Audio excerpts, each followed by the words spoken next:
반갑습니다. 교회가 초창기에 한번 이렇게 말씀을 전하러 왔는데 오랜만에 다시 이렇게 오게 됐는데요. 교회가 참 많이 이게 성장하고 성숙한 모습을 보게 되어져서 기쁩니다. 우리 참 목자적인 마음이 충만하신 우리 목사님하고 사모님 섬기는 교회. 인생의 방황은 주님 만나면 끝나지만 신앙의 방황은 좋은 교회 만나면 끝나는데, 여러분 참 좋은 교회 이렇게 함께 하고 있는 여러분들을 주님으로 축복합니다. 안 믿는 거예요 지금? 축복합니다. 예, 그리고 리액션이 좀 약하다 어째 좀. 이게 이제 아멘 하려면은 좀 확실하게 아멘 해주시면 감사하겠어요. 집에 갈까요 나 지금? 그리고 오늘 우리 성지희 간사님, 제가 참 좋아하는 분이에요. 제가 보기에는 한국에서 제일 찬양인들을 잘하시는 분이라고 생각되어지는데, 이렇게 또 함께 할 수 있어서 참 감사합니다. 화력이 좀 나는데 조절해 주시면 감사하겠고요. 우리 사무엘상 4장 1절에서 11절, 아마 앞에 화면에 말씀이 나올 텐데 그래도 여러분 성경을 펴두시는 것이 아마 좀 좋을 것 같습니다. 사무엘상 4장 1절에서 11절 한 절씩 교독하겠습니다. 한 절씩 교독하겠습니다. 이스라엘은 나가서 블레셋 사람들과 싸우려고 에베네셀 곁에 진치고 블레셋 사람들은 아벡에 진쳤더니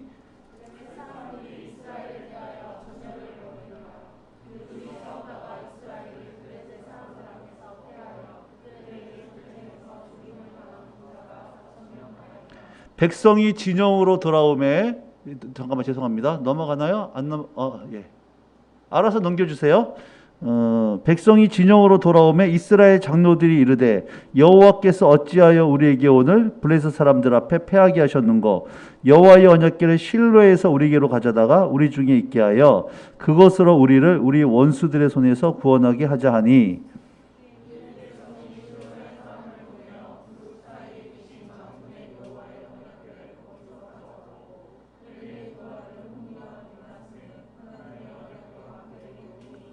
여호와의 언약궤가 진영에 들어올 때에 온 이스라엘이 큰 소리로 외치매 땅이 울린지라.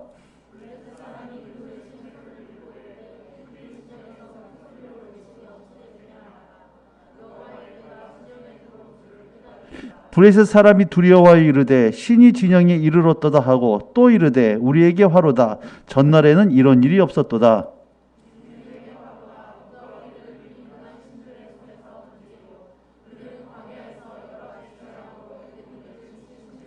너희 블레셋 사람들아 강하게 되며 대장부가 되라. 너희가 히브리 사람의 종이 되기를 그들이 너희의 종이 되었던 것 같이 되지 말고 대장부 같이 되어 싸우라 하고,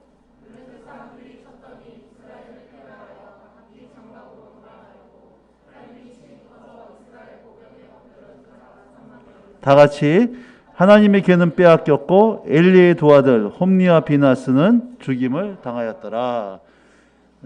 여러분, 오늘 본문에 보면 이스라엘 군대와 블레셋 군대 사이에 전쟁이 벌어집니다. 전쟁이 벌어지는데요. 자, 블레셋 군대는 어디다 진을 쳤나요?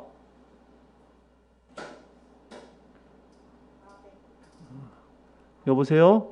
네, 질문하는 거예요 지금. 정신 똑바로 차리고. 자, 블레셋 군대 어디다 진을 쳤어요? 이스라엘 어디입니까? 에베네셀이죠. 자, 여러분 보이는지 모르겠습니다. 블레셋 군대는 아벡, 이스라엘은 에베네셀에 진입쳤어요. 지명이 중요하기 때문에 제가 좀 강조하는 겁니다. 자, 첫 번째 전투에서 누가 패하나요? 첫 번째 전투에서 누가 패하죠? 자, 절 따라서 하세요. 성경은, 큰 소리, 성경은 폼으로 읽는 거 아니다. 자, 성경은 바짝 정신 차리시고, 블레셋 군대, 아니 이스라엘 처음에 전투 누가 패해요? 이스라엘 패합니다. 몇 명이 죽어요?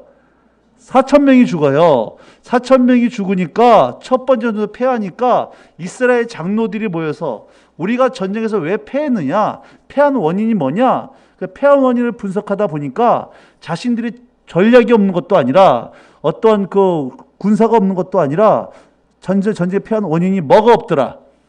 언약궤가 없어서 전쟁이 졌다고 생각을 해가지고 그 당시 실로에 모셔져 있던 언약궤를 전쟁터로 가지고 오는 겁니다. 자, 질문할게요. 왜 이스라엘 장로들은 자신들이 전쟁이 진 이유가 왜 언약궤가 없어서 전쟁이 졌다고 생각했을까? 반대로 왜 언약궤가 있으면 전쟁에서 이길 수 있을 거라고 생각했을까요? 그 이유가 뭡니까? 언약궤가 가지고 있는 상징성 때문이에요. 늘 언약궤는 뭘 의미하느냐? 하나님의 임재를 의미합니다. 언약궤가 있는 곳마다 하나님이 함께 하셨고 하나님이 함께 하시니까 승리케 하셨어요. 그 요단강을 건너갈 때 언약궤를 앞장세웁니다. 여리고성을 무너뜨릴 때 언약궤를 앞장세워요. 이스라엘을 점령할 때도 늘 언약궤를 앞장세웠습니다. 언약궤가 있고 하나님이 함께 하시니까 늘 승리케 하셨는데 오늘 전쟁에서 보니까 그 하나님의 임재의 상징이었던 언약궤가 없다. 그래서 우리가 전쟁에 졌다고 생각을 해서 언약궤를 가지고 오는 거예요. 자, 언약궤가 들어오니까 이스라엘 군대의 사기가 올라갑니다. 반대로 블레셋 군대의 사기가 내려가요. 이 상태 다시 전쟁이 벌어지는데 자, 놀라운 사실은 또 누가 패합니까? 몇 명이 죽어요?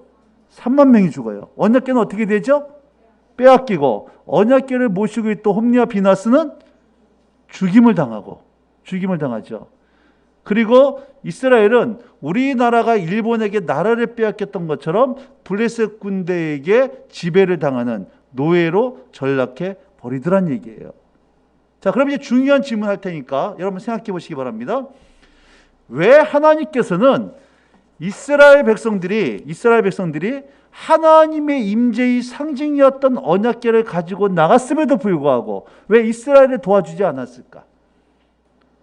하나님의 영광이 땅에 떨어지고 하나님의 이름이 모욕을 당하는 것을 하나님이 허용하시면서까지 왜 하나님은 이스라엘과 함께하지 않았을까?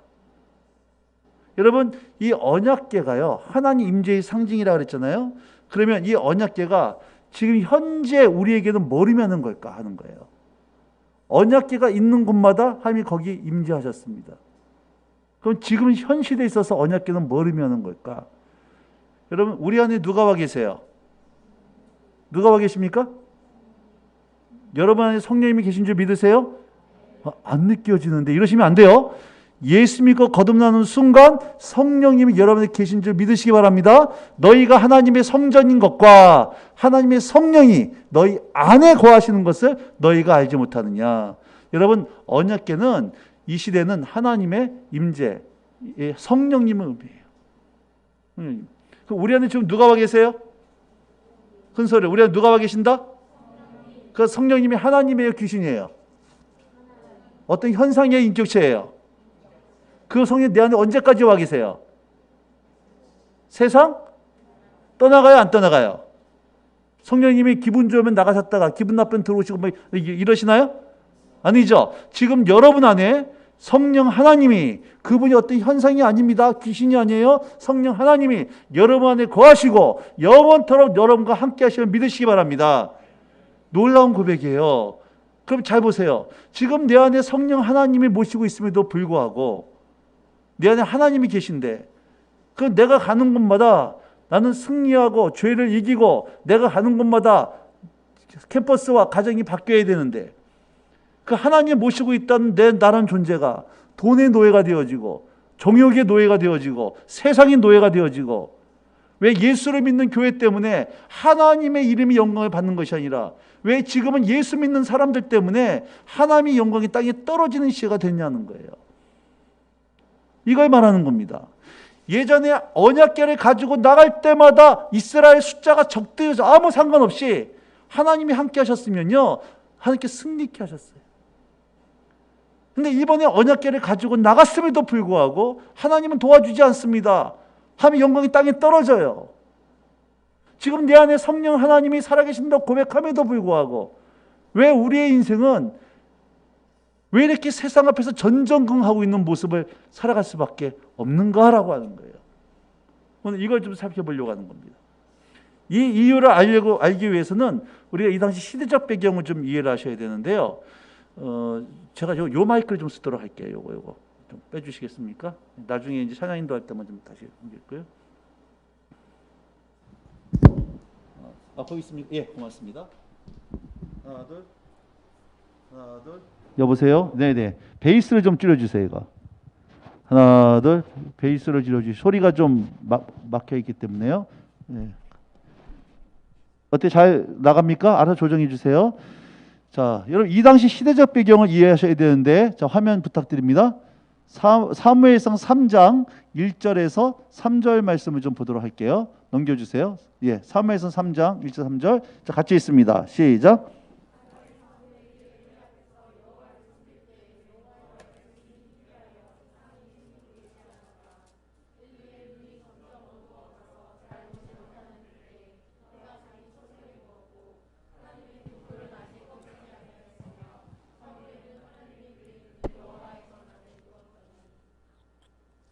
자, 제가 지금부터 성경 퀴즈 대회를 할 테니까 여러분 민들레 교회의 명예를 걸고 대답해 주시면 감사하겠습니다. 여러분 성경 실력을 좀 테스트할 테니까 요거 대답 못하면 제가 전국에 다니면서 소문 낼 거예요. 하여튼간에 알아서 대답하세요. 4단계에 거쳐서 하겠습니다. 성경 구절을 얘기해도 되고 또 아니면 내용을 얘기해도 됩니다. 요한복음의 핵심 구절이 어디예요? 이 정도는 껌이지 뭐. 하나님이 세상을 이처럼 사랑하사. 좋습니다. 이건 어느 게지 다 통과했어. 2단계. 사도행전의 핵심 구절이 어디예요? 큰 소리로. 나왔어 지금. 1장 8절. 여기서 사모님 얘기하면 땡입니다. 컨닝하면 안 돼. 오직 성령이 너희에게 임하시면. 예, 맞습니다. 자, 여기까지 웬만한 교회는 다 맞춰요. 3단계. 로마서의 핵심 구절이 어딜까? 이제 네 맘대로 말하시기 시작하죠. 자, 힌트 드리겠습니다. 오직. 나왔어. 오직. 막 던져봐 지금 일단 막. 오직. 그렇지. 나왔어. 오직. 의인은 믿음으로 말미암아 살리라. 이게 신학적인 주제입니다. 로마서 1장 16절 17절 핵심 구절 중에 하나예요. 자, 퀴즈의 신. 사사기의 핵심 구절이 어딜까? 사사기. 그때에 이스라엘에 누가 없으므로, 왕이 없으므로 백성들이 어떻게 살았다? 자기 소견에 오른 대로 살았더라 하는 겁니다. 자, 좀 해주세요. 예. 예. 여러분 이스라엘에 있어가지고요. 사사기의 핵심 구절, 사사기 21장 25절. 그때 이스라엘 누가 없으므로, 왕이 없으므로 백성들이 어떻게 살아요? 여러분 이게 진짜 이상한 말이에요. 이스라엘 주변 국가 모압, 암몬, 에돔, 두로 이 모든 나라들은 왕이 있었는데 이스라엘은 왕이 없었습니다. 근데 정말 이스라엘에 왕이 없었을까? 아니요, 왕이 있었어요. 누가 왕이셨어요? 하나님이 왕이셨어요. 나는 너희 하나님이 되고 너희는 내 백성이 되겠다고. 이스라엘은 하나님이 직접 통치하신 신정국가였다는 거예요. 그럼 이스라엘의 왕은 하나님이셨는데, 잘 보세요. 이스라엘의 왕은 하나님이신데 왜 사사기 말씀에는 그때 이스라엘의 왕이 없으므로 이런 표현을 했냐는 거예요. 뭘 말하고 싶었길래? 엄마들이요 이런 얘기합니다. 애들이 너 하지마 그러는데 애들이 말을 안 들어. 나중에 엄마가 승질나서 한마디 합니다. 네 맘대로 해 그래요. 애가 액면 그 말 그대로 듣고 지 맘대로 했다가는 그 다음에 무슨 일이 벌어져요? 즉 사망이에요. 그건 하란 얘기 하지 말란 얘기예요. 하지 말란 얘기입니다. 마찬가지예요. 이스라엘의 왕이 하나님이신데 왜 사사기에는 그때의 이스라엘의 왕이 없으므로 이런 표현을 했을까? 왜 그랬을까? 이스라엘의 왕이 하나님이셨으면 누구 뜻대로 살아가야 되는 거죠? 하나님의 뜻대로 살아가야 되는데, 하나님이 왕이시면 왕의 뜻대로 살아가야 되는데, 하나님의 왕이라고 부르지만 그 하나님을 왕으로 모시기가 싫었기 때문에 누구 마음대로? 내 마음대로 살아가더라. 이게 사사기의 핵심 구절이라는 거예요.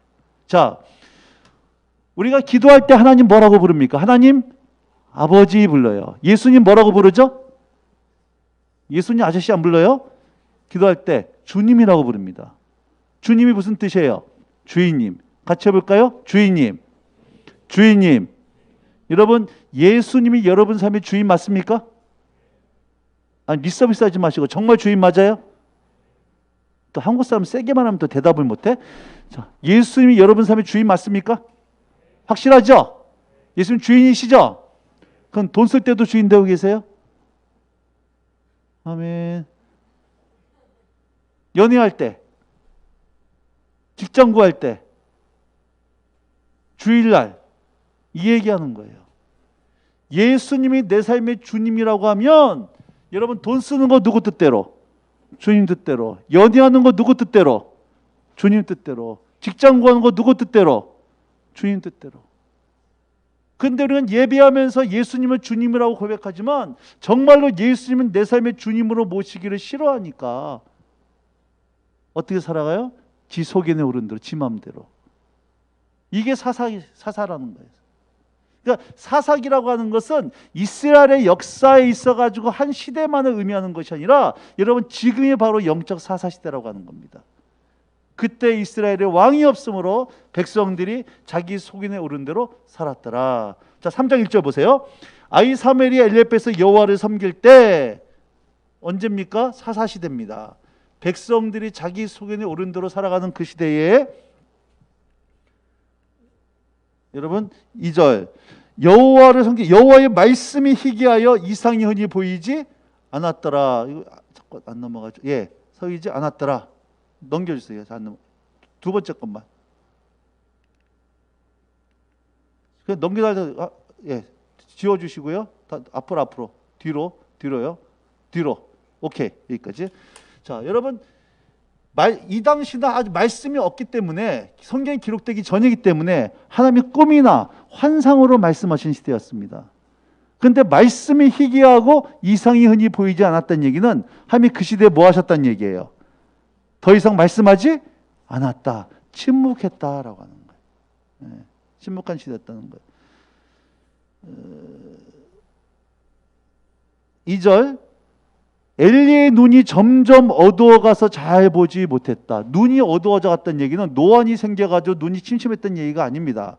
눈이란 건 늘 영적인 상태를 얘기해 주고 있는 거예요. 그러면 엘리 눈이 어두워갔다는 얘기는 엘리가 영적으로 지금 타락해 있다는 얘기예요. 아까 그 그림을 계속 보여주시면 감사하겠습니다. 예, 넘기지 말고. 예. 다음이요? 예, 다음. 예, 여기서 멈춰주세요. 타락해 있다는 얘기예요. 우리 엘리가 타락한 지를 어떻게 아냐면은 사무엘상 1장에서 한나가 기도하는 건지 술 취한 건지 엘리가 구별을 못합니다. 2장에서 엘리의 두 아들 홈리와 비나스가 아주 못된 짓을 하는데 엘리가 막지를 못해요. 3장에 와서는 이스라엘 전체의 운명에 대해서 하나님은 엘리한테 말씀했어야 되는데 하나님은 더 이상 엘리한테 말씀하지 않고 누구한테 얘기하느냐? 어린 사무엘에게 이야기하더란 얘기예요. 자, 엘리 영적으로 타락해 있는 겁니다. 그러면서 엘리의 직업이 뭐였어요? 제사장이었습니다. 그럼 매일같이 뭐 했다는 얘기예요? 제사했다는 얘기입니다. 제사했다는 얘기예요. 자, 아침과 저녁으로 엘리는 제사를 드립니다. 홈리아비에서 제사를 드려요. 그 월삭과 절기가 대 수많은 제사를 드립니다. 근데 제사를 인도하는 제사장이 어떻게 돼 있어요? 지금 타락해 있어요. 타락해, 예, 넘겨주세요. 내려주세요. 예, 제사를 타락해 있습니다. 타락해 있다 보니까 타락한 제사장이 드리는 예배를 하나님이 받아요, 못 받아요? 못 받습니다. 받질 않아요. 하나님의 임재가 없어요. 하나님의 계시가 없으니까 백성들이 예배를 드려도 하나님의 뜻을 모르니까 어떻게 살아가더라? 지 속에 오른 대로 살아가더라는 거예요. 이 네 가지 패턴입니다. 경건의 모양은 있지만 경건의 능력은 부인하고 살았다는 이름은 가졌으나 실상은 죽은 자의 모습으로 살아가던 시대. 여러분 이것이 사사시대였다는 거예요. 자, 그러면 이스라엘 백성들에서 가장 큰 우선순위는 뭘 회복하는 것이었을까라고 하는 거예요. 여러분 하나님 사랑하는 사람들끼리요 너무 사랑하는데 어느 날 대판 싸웠어. 일단 둘이 뭐부터 하나입니까? 그러면은 우리 느낌 아니까 해봤잖아요. 너무 사랑하는데 대판 싸움 말부터 하나입니다. 하나님이 사랑해서 선택했던 이스라엘 백성과 하나님 사이에 지금 침묵 가운데 빠졌어요. 대화가 끊어졌습니다. 그럼 이스라엘 백성들은 뭐부터 회복해야 되는 거예요? 하나님과의 관계부터 회복해야 되는데 이스라엘 백성들은 하나님과의 관계를 회복하기보다는 뭐만 들고 나가더라? 언약궤만 들고 나가는 거예요. 언약궤만 들고 나가면 하나님이 승리케 해주실 것이고, 언약궤만 들고 나가면 축복해 주실 것이고, 언약궤만 들고 나가면 형통케 해주실 거다라고 하는 이 미싱어 같은 언약궤 신앙에 빠져 있더라는 거예요. 그러니까 하나님이 이들을 도와주실 수가 없는 겁니다. 그러면 이 사사시대와 지금 현 시대를 비교해 볼게요. 보세요. 제사. 여러분, 오전 예배, 오후 예배, 수요 예배, 금요 예배, 청년부 예배, 1대1 묵상, 부흥회, 세미나, 수많은 모임들이 있습니다. 얼마나 교회에 모임이 많은지요, 죄 지을 시간이 없어요. 하여튼간에 그 정도로 모임이 많아요. 근데 그 한가운데 주님을 섬기는 사람들, 여러분 목사 장로만 보더라도요, 제가 어디 가서 저 목사입니다 얘기하면 사람들이 눈 똑바로 뜨고, 근데 그게 어쨌든 얘기냐 이렇게 나와요. 요즘은 목사라서 인정을 안 해줍니다. 요즘은 제가 이렇게 인사할 때가 종종 있어요. 저 목사라서 죄송합니다 이렇게 인사할 때가 있어요. 하도 사고치고 다니니까. 도대체 이 목회자들의, 영적 지도자들의 타락이 어디까지 끝을 낼지 지금 감이 안 잡힙니다. 여러분들은 지금 뛰어난 연출력을 가지고 저를 신뢰하던 눈초리로 쳐다보고 있는데, 여러분 정직하게 말해서 여러분 마음속에 야, 저 사람 진짜 목사다, 저 사람 진짜 장로다, 이렇게 말할 수 있는 사람이 몇 사람이나 되냐는 거예요. 여러분 목사 장로가 이 정도라 그러면 일반 성도들은 말할 것도 없다고 하는 겁니다. 침묵. 제가 교회 집회를 다니다 보니까요, 특별히 이 코로나 시대에 한국 교회 청년들의 믿음이요, 과거에 비교할 수 정도 믿음이 좋아요. 야, 내가 너무 너무 청년들 믿음이 코로나 시대에 지금 너무 믿음이 좋아지다 보니까 제가 너무 감동을 받습니다. 강대상에서 딱 서가지고 청년들을 보잖아요. 믿음이 충만합니다. 오늘 우리 교회 청년 예배에는 절대로 하나님 임재하지 않는다, 확실한 믿음 가지고 예배드려요. 지난주에도 역사하지 않으셨던 하나님, 이번 주에도 당연히 역사하지 않을 줄로 믿습니다. 얼마나 확고한 믿음인지, 예배 가운데 하나님이 임재하시고 나를 만나 주실 거라는 이 기대감이 없다 보니까 예배 시간 10분만 지나면 깊은 임재 가운데 들어가요. 안 보던 주변은 사사지 뒤져가지고 어떡하지 다 찾아내기 시작하고, 또 예배 시간에 열심히 핸드폰 메시지까지 알려드리기 시작을 하고, 그렇게 예배를 드리니 어떻게 그 예배 가운데 하나님을 만나고 주의 음성을 들을 수 있는 그런 예배를 할 수 있겠냐는 거예요. 그렇게 예배 드리고 나가니까 어떻게 살아가는 겁니까? 지 소견에 오른 대로 살아가는 거예요. 그럼 지금 우리 시대도 하나님과 뭘 회복할 시간이 됐다는 얘기예요. 관계를 회복해야 되는데, 우리들도 하나님과 관계를 회복하기보다는 뭐만 들고 나가더라? 언약궤만 들고 나가는 거예요. 그럼 오늘 21세기 대구의 민들레교회 청년부 여러분들이 들고 나가는 언약궤는 도대체 뭐가 있을까? 오늘 내가 예배했다고 하는 언약궤, 내가 봉사했다고 하는 언약궤, 내가 11조도 했다는 언약궤, 더 나아가 새벽 예배까지 드렸다는 언약궤, 내가 이렇게 교회 와서 예배드리고 헌금했고 봉사했으니까 하나님 나한테 뭐 주셔야 된다? 복 주셔야 된다는 거예요. 절대로 사시기 바랍니다. 신앙생활은 교회 생활이 아닙니다. 다시 한번, 신앙생활은 교회 생활이 아닙니다. 여러분, 신앙생활은 교회 생활이 아니에요. 신앙생활은 오늘 여러분 한 분 한 분들이 하나님께서 여러분의 삶의 자리에 두신 그 삶의 현장 속에서 하나님의 자녀답게 살아가는 것이 신앙생활인 줄로 믿으시기 바랍니다. 그런데 목사들이 전부 잘못 가르쳤어요. 어떻게? 교회 생활이 신앙생활이다. 네가 뭐 하면서 돈을 벌든, 네 삶이 어떻든 그거 신경 안 쓸 테니까 열심히 교회 나와서 예배드리고 봉사하고 헌금하면 믿음 좋다라고 자꾸 직분 줘버린 거예요. 그러니까 여러분, 기독교가 듣기에도 민망한 개독교 소리를 듣는 이유가 이렇게 된 겁니다. 아까 화면에서 뭐 코로나 시대에 청년부 30%가 떠났다 그러는데요, 여러분 주일학교는 70%가 무너졌습니다. 주일학교 중고등부 애들이 이제 더 이상 현장에 올 이유를 못 찾고 있습니다. 정말 깜깜한 시대예요. 그런데 제가요 3절 말씀을 보다가 소망을 보기 시작했어요. 3절 말씀 같이 읽겠습니다. 시작.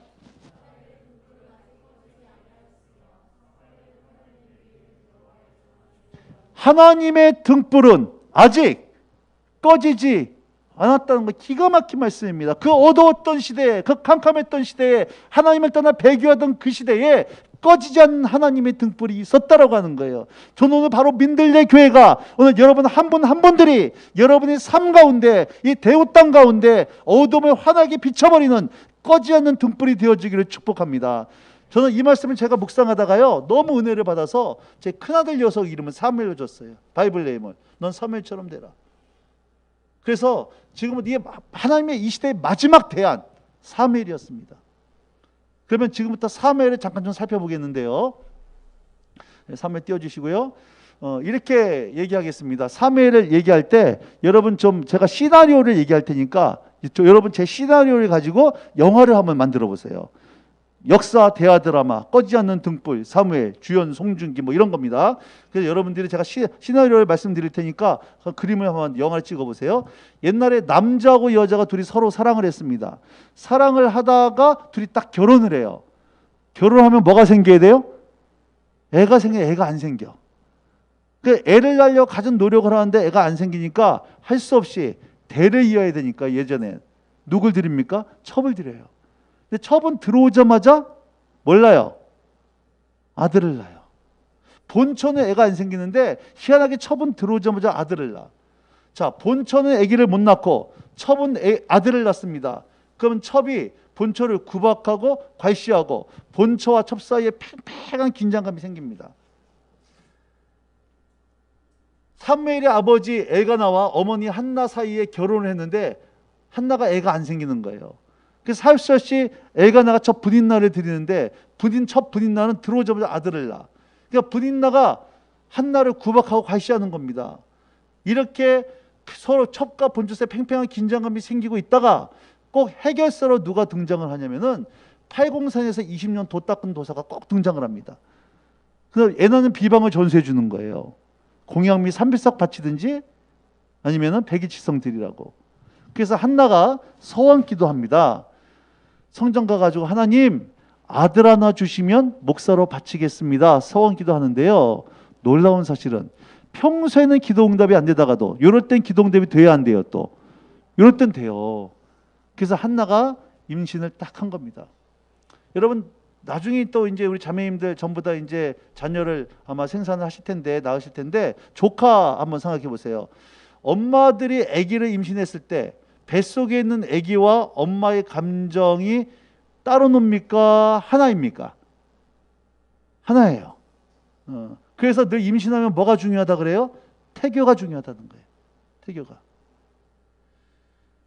한나는요, 사무엘은 정상적인 태교가 안 됐다는 얘기예요.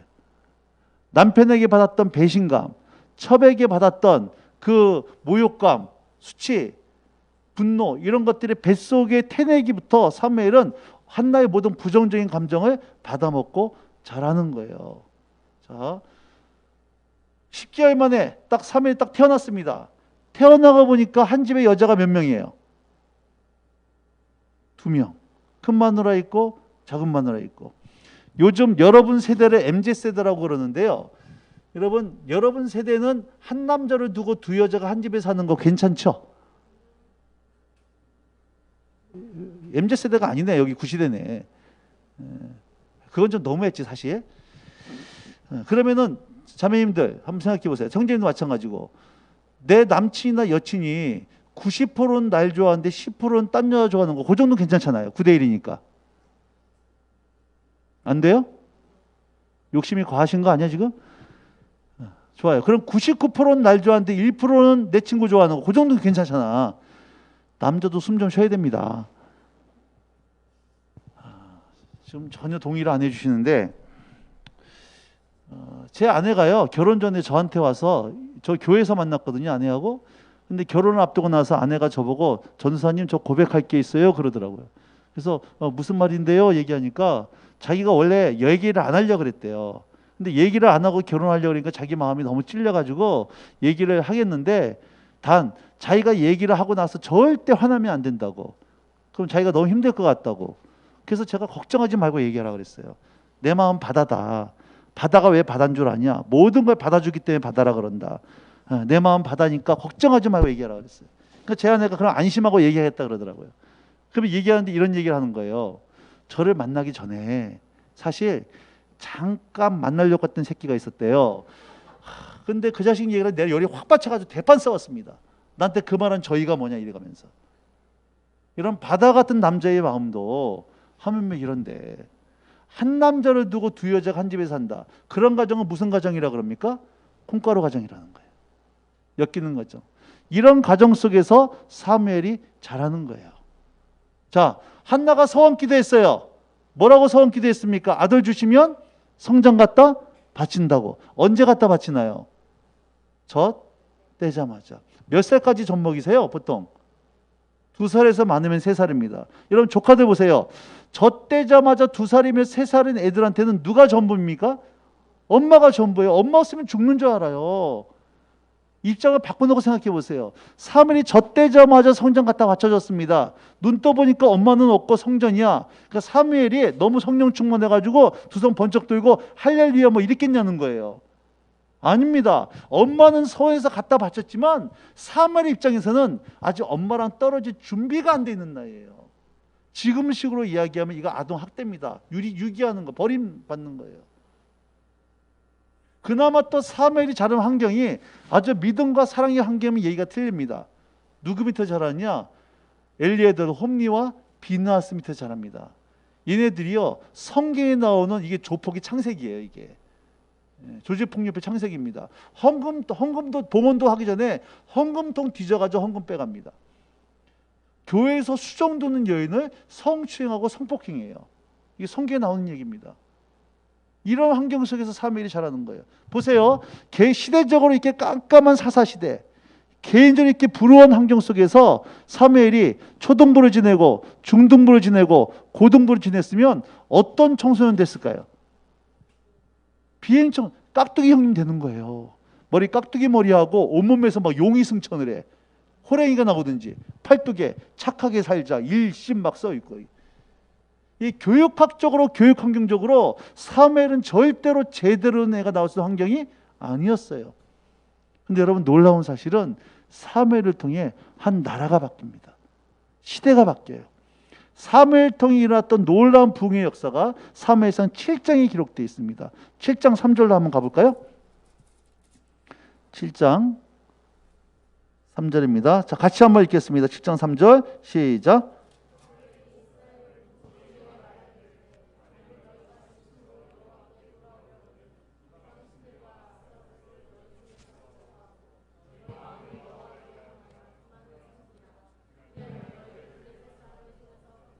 자, 너희를 블레셋 사람의 손에서 건져내시리라. 이 말은 지금 이스라엘이 누구의 지배하에 있는 거다?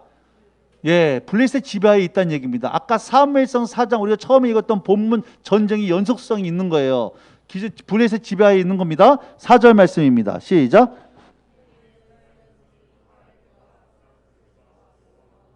여호와만, 이게 웃긴 얘기예요. 원래 이스라엘은 누구만 섬겨야 되는데, 여호와만 섬겨야 되는데 지금 여호와도 섬기고 바알도 섬기고, 주님만이 나의 힘, 나의 방패, 나의 참 소망. 주님만 나의 힘이어야 되는데, 여러분 주님도 나의 힘이고 돈도 나의 힘이고, 주님만 내 기쁨이 아니라 주님도 내 기쁨이고 세상도 내 기쁨이고, 이게 마음이 나눠져 있는 거예요. 이 나눠져 있는 마음을 사무엘이 미스바로 불러 모입니다. 자, 5절 말씀 읽을게요. 시작.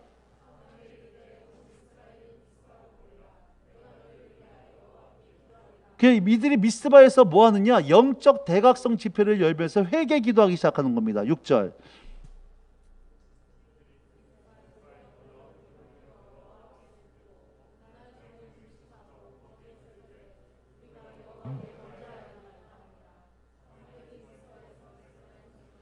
자, 문제가 생겼습니다. 이스라엘이 미스바에 모였다는 얘기를 블레셋 사람들이 듣고 이걸 어떻게 해석하느냐? 저것들이 우리랑 전쟁하려고 하는 모양이다. 이렇게 해서 블레셋 군대가 군대를 쳐들어오는 거예요. 문제는 이스라엘은 블레셋을 이길 수 있는 국방력이 없습니다.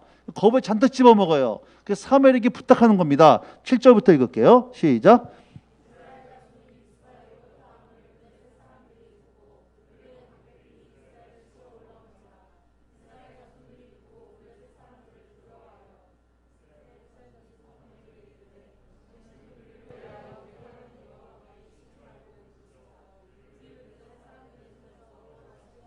자, 사무엘이 어떻게 하느냐? 젖먹는 어린 양 하나를 가져다가 온전한 번제를 드리니까요, 하나님께서 사무엘의 기도를 들으시고 큰 의뢰를 바라셔서 승리케 해주시더라. 자, 9절부터 읽겠습니다. 시작.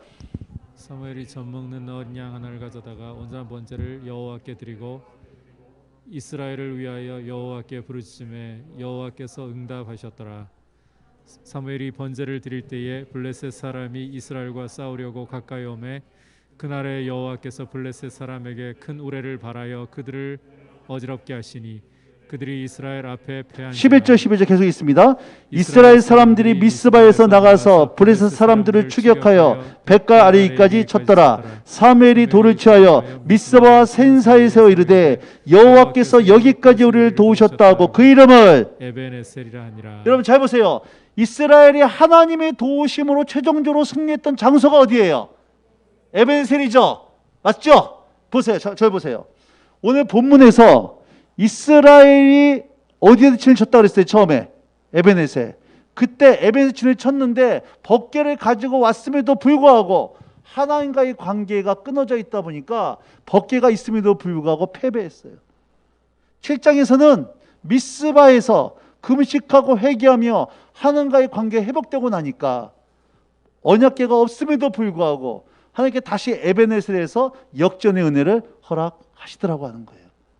저는 오늘과 다음 주에 여러분 청년부 수련회 이곳이 미스바가 되어지기를 축복합니다. 그 여러분 삶 가운데 에벤에셀 역전의 은혜가 임하는 은혜가 있기를 주의 이름으로 축복합니다. 13절 14절 같이 읽을게요. 시작. 블레셋 사람들이 굴복하여 다시는 이스라엘 지역 안에 들어오지 못하였으며 여호와의 손이 사무엘이 사는 날 동안에 블레셋 사람을 막으시매 블레셋 사람들이 이스라엘에게서 빼앗았던 성읍이 에그론부터 가드까지 이스라엘에게 회복되니 이스라엘이 그 사방 지역을 블레셋 사람들의 손에서 도로 찾았고 또 이스라엘과 아모리 사람 사이에 평화가 있었더라. 기가 막힌 말씀이에요. 사무엘이 산 날 동안에 원수들이 쳐들어오지 못했고 원수에게 빼앗겼던 성읍들이 회복되어졌고 그 땅에 하나님의 평화가 임하더란 얘기예요. 저는 오늘 민들레 교회 때문에 여러분 한 분 한 분이 서 있는 바로 그것 가운데 여러분 가정 가운데 흑암의 어둠의 권세가 쳐들어오지 못하고 여러분들이 이 모양 저 모양으로 코로나 때문에 빼앗겼던 여러분의 건강, 가정, 직장, 학업, 여러분 주일학교 학생들 모든 삶의 영역들이 회복되기 시작을 하고 거기 하나님의 샬롬의 평화 임하기를 주의 이름으로 축복합니다. 이게 사무엘 한 사람 때문에 났던 사건이에요. 여러분 날씨가 추우면 온도계 눈금은 내려갑니다. 날씨가 더우면 온도계 눈금은 올라가요. 온도계는 절대 혼자 움직이지 않아요. 주변에 영향을 받습니다. 근데 반대로 온도 조절계는 더우니까 이렇게 시원하게 만들어주고 추우면 따뜻하게 만들어줘요. 사람도 두 종류의 사람이 있습니다. 온도계 같은 사람이 있어요. 온도계 같은 사람은 늘 주변에 영향을 받는 사람이에요. 그래서 삐치는 게 은사하고 낙심이 특기야. 뭔 말을 못해요. 맨날 삐치니까. 여러분, 이런 사람은 늘 얘기합니다. 누구 때문에? 목사 때문에, 부모 때문에, 선생님 때문에, 직장 상사 때문에, 늘 누구 때문에. 온도계 같은 사람이에요. 그러나 온도 조절계는 여러분 그런 사람은 냉랭한 곳을 따뜻하게 만들어주고 다툼이 있는 곳에 화해를 가져다주고 분열이 있는 곳에 일치를 가져다주고 난 아멘 할 때까지 할 거야 지금. 이렇게 아멘이 없는 곳에 아멘이 있게 해주고. 여러분 저는 지금 여러분에게요 사무엘처럼 되라 이런 얘기하는 거 아니에요. 성경에 나오는 모든 사람들은 우리의 모델입니다. 개체에서 용난 사람들이 아니에요. 우리는 종자를 드린 사람이 아니에요. 사무엘이 아까와 같은 시대적 배경 속에서 개인적인 이러한 아픔 속에서 사무엘 같은 사람이 나왔으면 저와 여러분도 사무엘처럼 될 수 있고 사무엘처럼 되어야만 된다고 하는 것이 성경이 가지고 있는 메시지라고 하는 거예요. 사무엘이 위대한 것이 아니라 사무엘을 사무엘대에 만드신 하나님이 위대하신 줄을 믿으시기 바랍니다. 사무엘을 그렇게 만들었던 우리가 알기에는 사무엘은 소년 왔다 갔다 하면서 나중에는 범죄자가 되어가지고 세상에 악을 끼치는 그런 사람이 될 수밖에 없었던 모두 합당한 조건을 가지고 있었지만 오히려 사무엘은 그 시대를 변화시키는 온도주의 인생이 될 수 있었던 그 영적인 원리가 오늘 저와 여러분 삶 가운데 그대로 적용되기만 한다면 오늘 여러분의 처지가 어떠하든 여러분 환경이 어떠하든 전혀 상관없이 우리는 그 시대의 영향을 받는 자가 아니라 우리는 그 시대를 바꾸는 하나님의 사람이 될 줄로 믿으시기 바랍니다. 그럼 마지막으로 사무엘을 사무엘되게 만들었던 영적인 원리가 도대체 무엇일까? 이것만 보고 마치도록 하겠습니다. 사무엘상 1장 28절을 볼게요. 앞에 나올 겁니다. 사무엘상 1장 28절. 자, 같이 있습니다. 시작. 그러므로 나도 그를 여호와께 드리고 그의 평생을 여호와께 드리나이다 하고 그가 거기서 여호와께 경배하니라. 여호와께 경배하니라. 기억하세요. 2장 11절입니다. 2장 11절. 시작. 엘가나는 라마에 자기 집으로 돌아가고 그 아이는 제사장 엘리 앞에서 여호와를 섬기니라. 엘리 앞에서 여호와를 섬기니라. 여호와를 기억하세요. 18절입니다. 시작.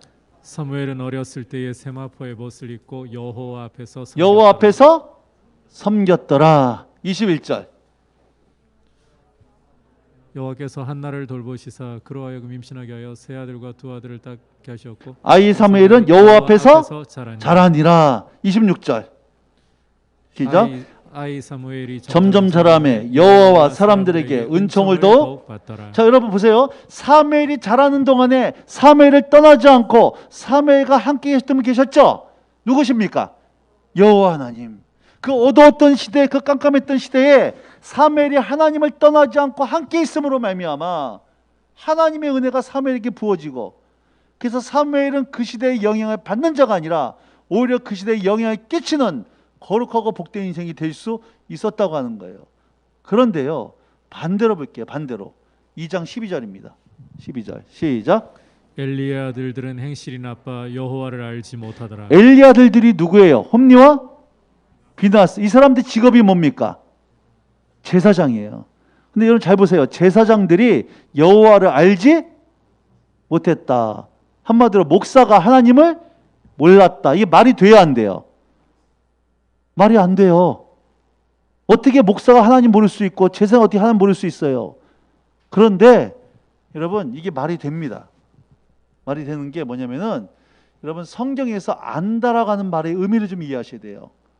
절대로 사세요. 야다. 성경에서 안다란 말의 힘을 야다라 그러는데 꼭 기억하시기 바랍니다. 이 야다라고 하는 말은 정보를 가지고 알고 있는 지식을 얘기하는 게 아니라 네이버 지식인 검색해서 아는 정보적인 지식이 아니라 여러분 만나고 경험하고 체험해보고 맛보아서 아는 관계적이고 경험적인 지식을 야다라 그러는 거예요. 쉽게 얘기해서 내가 누구에 대해서 뉴스를 듣고 아는 것이 아니라 그 사람과 같이 살아보고 밥도 먹어보고 오랜 시간 같이 하면서 알게 되어지는 지식, 그 사람을 아는 것, 이것을 성경에서 야다라고 하는 겁니다. 야다는 말이 성경에 제일 처음 나온 것이 어디냐면 창세기 4장 1절이에요. 아담이 그의 아내 하와와 동침했다. 이 히브리 말로 야다라고 그러는 겁니다. 영어로 아담이 그의 하와를 알았다라고 표현해 주겠습니다. 천사 가브리엘이 나타나서 마리아에게 네가 잉태해서 아들을 낳을 거라 하니까 마리아가 뭐라고 얘기합니까? 내가 남자를 알지 못한다. 남자랑 잠자리 해본 적이 없다는 거예요. 그래서 성경에서 여호와를 알자, 힘써 여호와를 알자 그럴 때요, 이것은 성경 공부해가지고 하나님을 알라는 얘기가 아닙니다. 물론 성경 공부를 통해서 하나님에 관한 지식도 알아야겠지만 하나님을 알자라고 하는 얘기는 더 나아가서 그 하나님과 같이 살고 그 하나님을 경험하고 하나님과 교제하면서 하나님의 본질이 뭐고 하나님의 속성이 어떤지를 경험해서 알라라고 하는 거예요. 홈리와 비나스는 제사장이었기 때문에 여러분 제사를 드렸습니다. 율법을 가르쳤어요. 근데 누굴 몰랐어요? 하나님 몰랐어요. 목사이기 때문에 신학교도 나오고 신대원도 나오고 박사학위도 받고 설교도 하고 책도 쓰고 성경도 가르칠 수 있지만 하나님 모를 수 있다는 거예요. 모태신앙이기 때문에 교회를 한 번도 떠난 적도 없고 20년, 30년 이 훈련도 받고 저 훈련도 받아서 교회에서 익숙할 수 있지만 교회 중직일 수 있지만 하나님 모를 수 있다는 얘기예요. 여러분 하나님 모르니까 어떤 일이 벌어집니까? 다음 말씀 보여줄까요? 같이 있습니다. 시작. 이 소년들의 죄가 여호와 앞에 심히 금은 그들이 여호와의 제사를 멸시함이었더라. 여러분 이 소년들 홈리아 비나스 제사장들입니다. 제사장이 하나님 모르니까 여호와의 제사를 멸시했어요. 한마디로 목사가 예배를 우습게 하려는 얘기예요. 하나님을 아는지 모르는지가 딱 드러나는 현장이 있는데 예배 드리는 거 보면 압니다. 하나님을 아는 사람들이 모인 예배는요, 예배 시간 늦지 마라, 핸드폰 꺼놔라, 앞제사 이런 얘기 할 필요가 없어요. 하나님이 누군지를 아니까 예배하는 그 예배가요, 여러분 기가 막힌 겁니다. 근데 하나님을 모르는 사람들은요, 모인 예배는 이런 점이 나오는 거예요. 제가 고등학교 채플 들어가서 예배를 인도해보고 신학교 가가지고 신학생들 예배도 인도해봤는데요, 기가 막힌 것은 고등학교 채플 시간에 교목이 각기막 들고 다녀요. 신학교 채플에 교목실 직원들이 신학생들 예배한 대로 도망가니까 출석 체크하고 앉아있더라는 거예요. 하나님 모르니까 나타나는 현상이에요. 오늘 민들리교회 청년부 여러분들은 예배 어떻게 드리고 있습니까? 이 산에서도 말고 저 산에서도 말고 오직 신령과 진정으로 예배하는 자를 찾는다 그랬어요. 여러분 랜선으로 예배드리기 때문에, 줌으로 예배드리기 때문에 내가 있는 현장 속에서 여러분 그 예배드리는 현장, 비록 유튜브로 예배드린다 할지라도 여러분 이 본당에서 드리지 않는다 할지라도 신령과 진정으로 드려지는 여러분 그 예배를 드리는 여러분들에게 주임으로 축복합니다. 하나님을 알기 때문에 나타나는 예배예요. 결론 내립니다. 엘리의 두 아들 홈리와 비느하스의 아버지 엘리였습니다. 근데 엘리의 직업이 뭐였냐? 사사예요. 사사는 한 나라나 한 도시 전체를 다스리는, 잘 들으세요, 행정, 사법, 군사, 입법 최고 지도자가 사사였습니다. 거기다가 엘리는 종교 지도까지 겸했던 사람이에요. 그럼 자기의 아버지가요, 한 나라나 한 도시 전체를 다스리는 행정, 사법, 입법, 군사, 종교 최고 지도자였다 그러면 그런 아버지를 둔 자녀들은 태어나면서 부족한 것이 있었을까 없었을까? 없었어. 부족한 것이 뭔지를 부족한 게 뭐야? 이런 애들입니다. 한마디 금수저의 원조예요 이게. 2살 때부터는 영어 사립 유치원 다니기 시작을 하고 사립 초 중고등학교를 나옵니다. 그리고 대학은 유학을 가요. 희한하게 또 유학 갔다 온 얘네들 이상이 또 군대는 면제야. 그리고 유학 갔다 와가지고 아버지의 뒤를 이어서 세습하는 겁니다.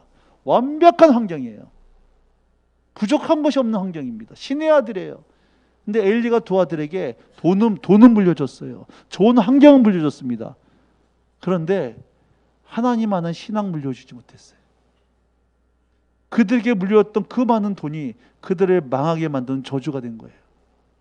저도 자녀를 키우는 부모로서요, 이왕이면 자녀들에게 좋은 거, 많은 거 물려주고 싶은 거 부모 인지상정입니다. 못해줘서 미안해요. 여러분들이 여러분 부모님이요, 여러분 남들 부모처럼 여러분에게 많은 거 물려주지 못하는, 못 배우신 분 괜찮다는 겁니다. 여러분들이 비록 공부를 좀 약간 못해서 인서울 하지 못하고 지잡대 들어가고 여러분 정규직 못 되고 여러분 비정규직 괜찮다는 얘기예요. 지금은 비록 좀 뒤처진 것 같다 할지라도 여러분들이 민들레 교회에서, 청년부에서 하나님 앞에 머물러 있기 시작할 때 20년 후 30년 후에 여러분들을 통해 다니엘과 느헤미야 에스더를 능가하는 이 시대 민족에 소망을 줄 수 있고 한 시대 획을 그을 수 있는 하나님의 사람이 될 줄로 믿으시기 바라는 겁니다. 여러분 이게 믿음이고 우리의 소망이에요. 마지막으로 사무엘서 3장 19절 20절 보고 마치겠습니다. 사무엘서 3장 19절 20절입니다. 자, 시작. 사무엘이 사람의 여호와께서 그와 함께 계셔서 그의 말이 하나도 땅에 떨어지지, 여호와께서 사무엘과 함께 계셔서 사무엘의 말이 하나도 땅에 떨어지지 않았다. 사무엘의 말이 다 응답됐다는 얘기예요. 그의 말이 영적인 권위가 있었다는 얘기입니다. 저는 오늘 여러분의 입술 가운데 이 은혜가 있기를 축복합니다. 그래서 20절 다니엘서부터, 여러분 이것은 관용어구입니다. 단은 최북단이고 부세는 최남단입니다. 우리나라식으로 얘기하면 백두에서 한라까지 이 뜻이에요. 온 이스라엘은 사무엘은 여호와의 선자로 세우심을 입은 줄을 알았더라. 사무엘이 나 무슨 대학 나왔어? 나 무슨 학위 받았어? 이런 얘기 하지 않아도 사무엘 하는 말을 들어보니까 그 말에 영적인 권위가 있습니다. 그 말이 다 응답되어져요. 그러니까 사무엘이 하는 말을 듣고 사람들이 사무엘은 하나님이 세우신 사람이야. 오늘 여러분이 하는 말이 다 응답되는 걸 통해서 여러분 부모님들이, 여러분 학우들이, 여러분 친구들이, 직장 동료들이 저 청년은, 우리 저 형제는, 저 자매는 뭔지 모르지만 하나님이 기름 부으신 사람이야. 여러분, 이 은혜가 있기를 주의 이름으로 축복합니다. 그래서 코로나 때문에 어려운 것이 아니라 여러분, 코로나를 뛰어넘어서 에베네스 역전의 은혜로 다시 한번 회복되는 은혜가 있기를 주의 이름으로 축복합니다.